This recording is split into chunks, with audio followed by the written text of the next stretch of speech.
Before I get on with my review, let me just say first that I will not be giving away any spoilers until I give my grade. So the whole video is going to be spoiler free, then I'm going to give my grade for the movie, then I'm going to get into some spoilers. So if you haven't seen the movie yet, don't worry, you're fine with me, but once I give my grade, you're free to go. So let's talk about Spider-Man No Way Home. Spider-Man No Way Home is the next entry in the Marvel Cinematic Universe. It's the third standalone movie to feature Tom Holland as Spider-Man, as well as the 8th live-action Spider-Man movie. And just in case there's some people out there who haven't seen the trailers for this movie yet, I'm not going to be giving away any plot points of this movie.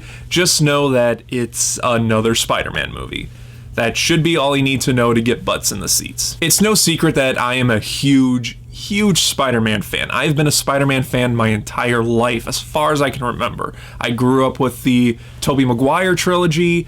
I lived through the Andrew Garfield movies. I'm not a huge fan of those movies, but they've got some enjoyable moments in there. And I'm really liking what Tom Holland is doing with the character, as well as Into the Spider-Verse. Into the Spider-Verse is a phenomenal movie. And I survived the Venom movies. I'm not a fan of those movies either, but for better or worse, I am a huge Spider-Man fan, and I will continue to be a Spider-Man fan because he was my childhood hero growing up. So yeah, no shit, I was looking forward to this movie. And there was so much hype surrounding this movie. I mean, my God, the last time a movie was hyped up this much was probably Avengers Endgame. So a lot was riding on this movie, and I was nervous about this movie because I had some expectations I was trying to keep in check. I'll talk about more about that when I get into my spoiler section, but I really wanted this movie to just be a good Spider-Man movie. And I got that and so much more. No Way Home delivered on everything for me. And even though I've seen the movie only once, I'm going to declare it right here. This is my new favorite Spider-Man movie. Everything in this movie absolutely worked for me. And I'm so relieved to say that it was good. It was really, really good. I know there's some Spider-Man fans out there that are a little mixed on Tom Holland's movies and him as the character. I have no problems with him as the character. I think he's phenomenal as the character, and I've loved both of his movies and all of his appearances in the Marvel Cinematic Universe. And he is again phenomenal in this movie. This is his best performance by far as Peter Parker in Spider-Man. He was great in Far From Home and Homecoming and all his other appearances, but this is more of an adult Peter Parker. Well, adult as his age is what he's getting at right now in these movies. He's still in high school, he's a senior in high school, but there's more adult themes for him in this movie. He is growing up more. He's becoming Spider-Man, not just Spider-Teenager or Spider-Boy. He is absolutely Spider-Man in this movie. He earns that title. He does so much in this movie. There's so much that weighs on his shoulder that's emotional, action-packed. There were even moments with him that got me so choked up. I was literally in tears.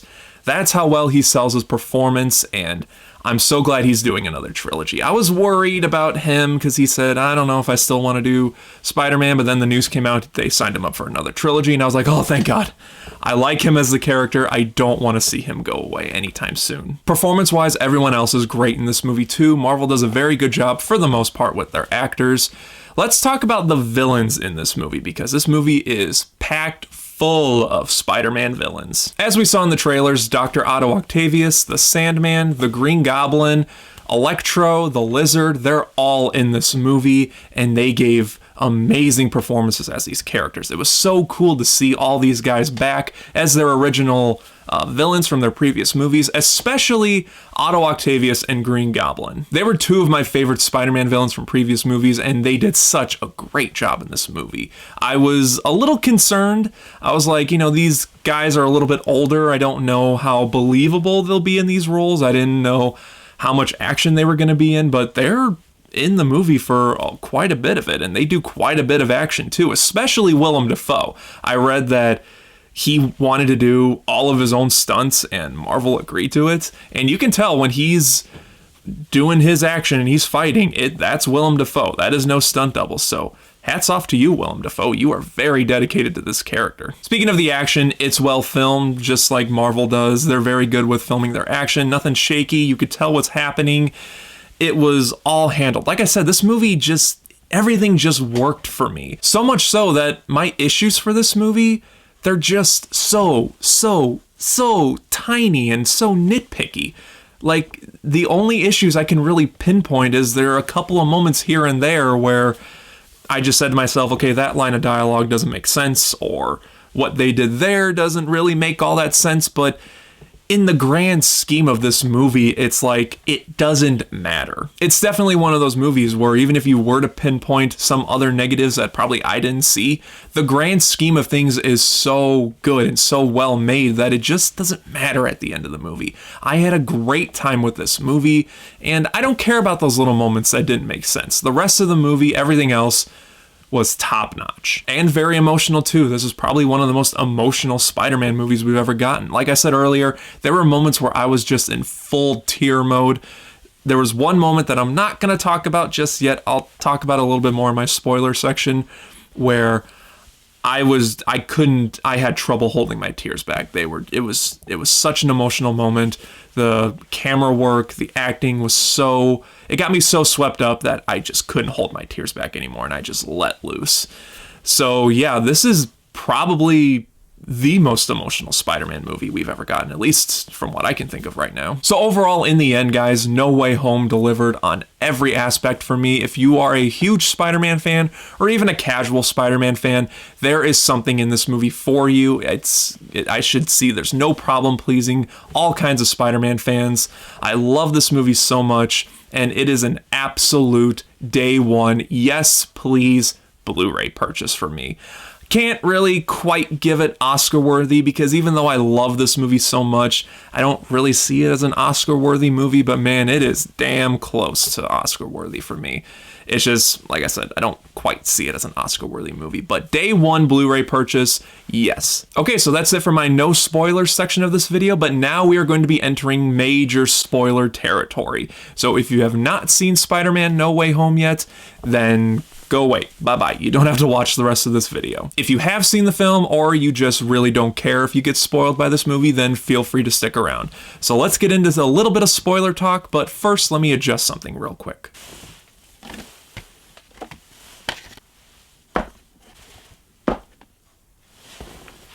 There we go. So yes, there was no way avoiding the fact that there were rumors circling that Tobey Maguire and Andrew Garfield were going to show up in this movie and fight their villains from their previous movies. However, I do want to say that I was one of the only ones that didn't fully believe it. I didn't want to be disappointed with that, so I kept saying to myself, it's probably not going to happen, just in case it didn't happen.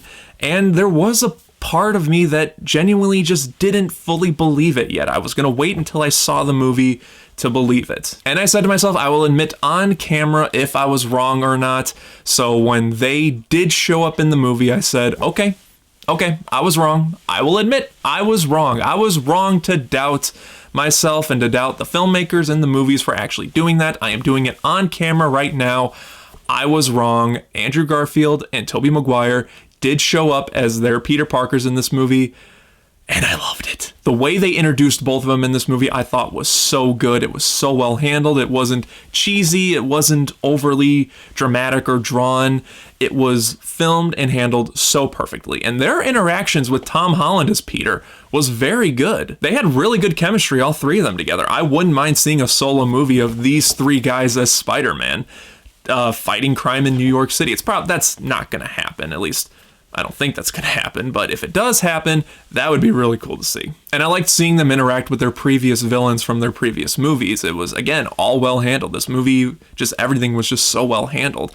There was a moment where Andrew Garfield was mentioning Gwen Stacy and how he didn't save her in time, and that moment got me. Andrew Garfield's a very good actor, and even though I'm not a huge fan of him as Spider-Man, he genuinely was great in this movie, and they gave him a lot of good stuff here to do. And I never thought I'd see Tobey Maguire back in the Spider-Man suit, but here he is, and he's just as great here as he was in his Spider-Man movies. I loved him as the character in his 3 movies, and he nailed every scene he was in this film. And like I said earlier, there was a scene in this movie that was so emotional and so well filmed that I just couldn't hold my tears back anymore. And that was after Aunt May died. Aunt May does die in this movie, and the scene that got me was when her and Ned went to find Peter after she died, and Peter just breaks down in their arms, and Tom Holland was so magnificent in that scene.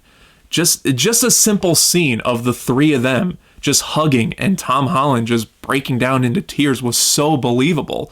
It got me to tear up and cry. That's how well filmed and how great Tom Holland is as the character.